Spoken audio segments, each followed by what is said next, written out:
art, nature, archaeology, historical villages, state-of-the-art research centers. These are some of the surprises tourists can find in the province of L'Aquila, in the region of Abruzzo. In order to promote international tourism with the purpose of fostering the economic and social development of the region, a model cultural district has been created.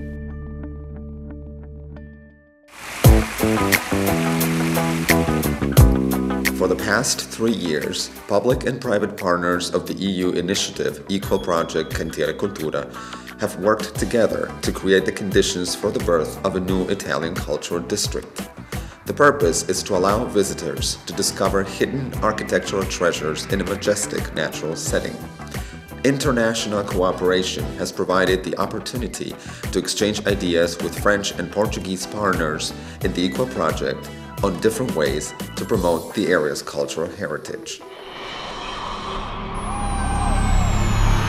The project Cantiere Cultura has organized courses in archaeology, architectural preservation, and tourism for 60 local people.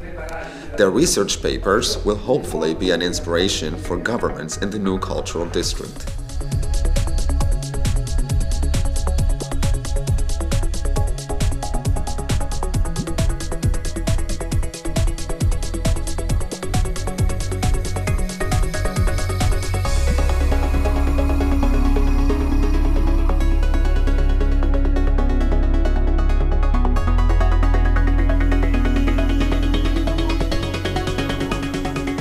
The cultural district already exists on the web.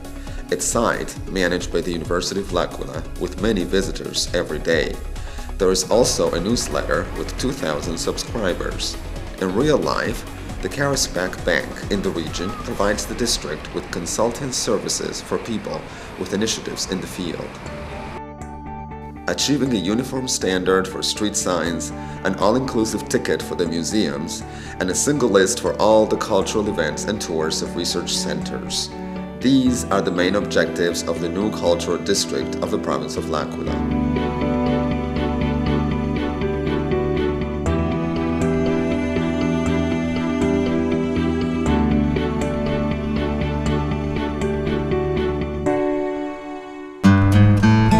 The province of L'Aquila is well known in the country for the National Park of Abruzzo, Lazio and Molise, but it also has part of the National Park of Gran Sasso Monte della Laga and the Regional Park Sirente Velino. The view has an amazing diversity. You can go from the countryside at 400 meters above sea level to the top of the mountains at 2,900 meters in altitude. A unique destination for tourists who don't like typical tourist destinations, with recent discoveries not yet found in tour books.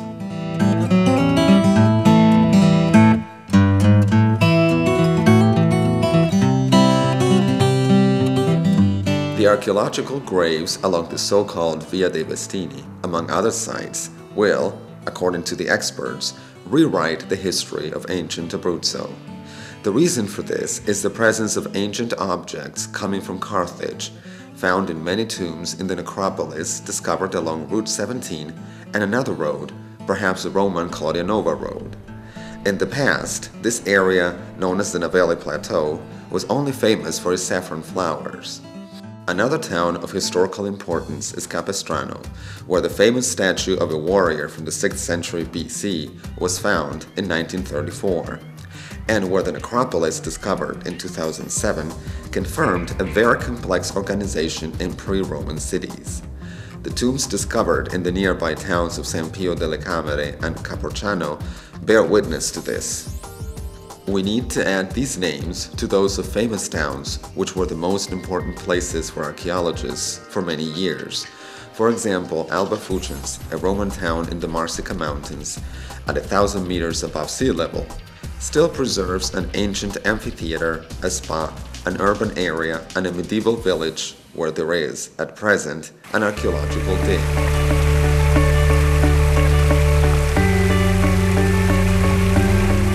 Our towns are fashionable because of cultural events organized all year round.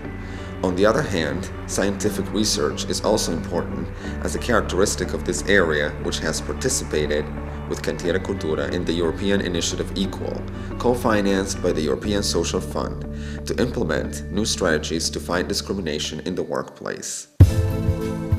Not so far from the capital of the region, in the Acergi area, at 1,500 meters above sea level, is the entrance to the Gran Sasso National Laboratory, which belongs to the National Institute of Nuclear Physics.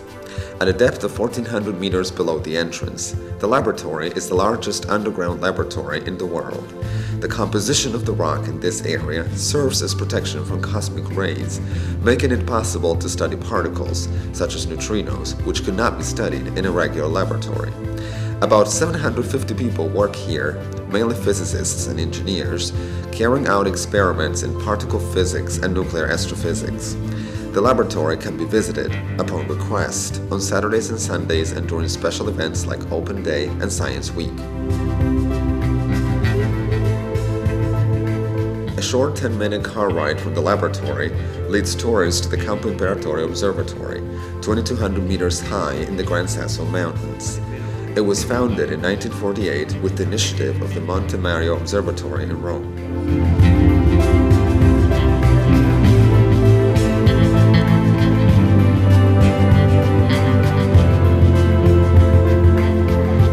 You can reach the top of the mountain from Fonte Cerreto in 6 minutes by cable car. This is also an ideal spot for the large number of skiers who arrive in winter.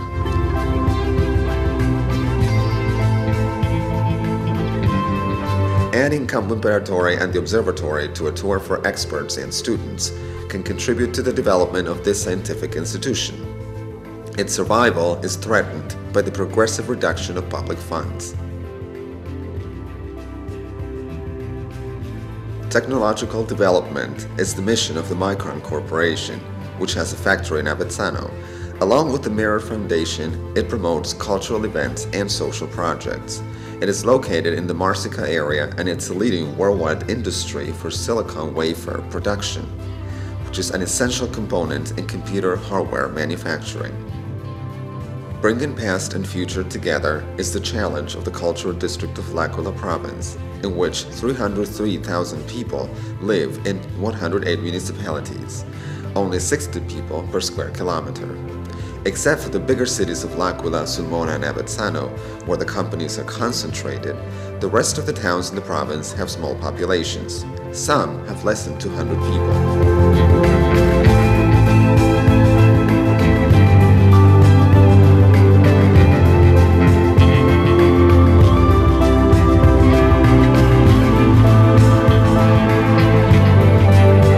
This area's fame is due to the charm of its castles and medieval villages, easily linked to main roads when, after their restoration, new beautiful hotels were built, for example, in Rocca Calascio, chosen also as a setting for a movie, and Santo Stefano di Sassanio, visited by international journalists interested in its hotel village.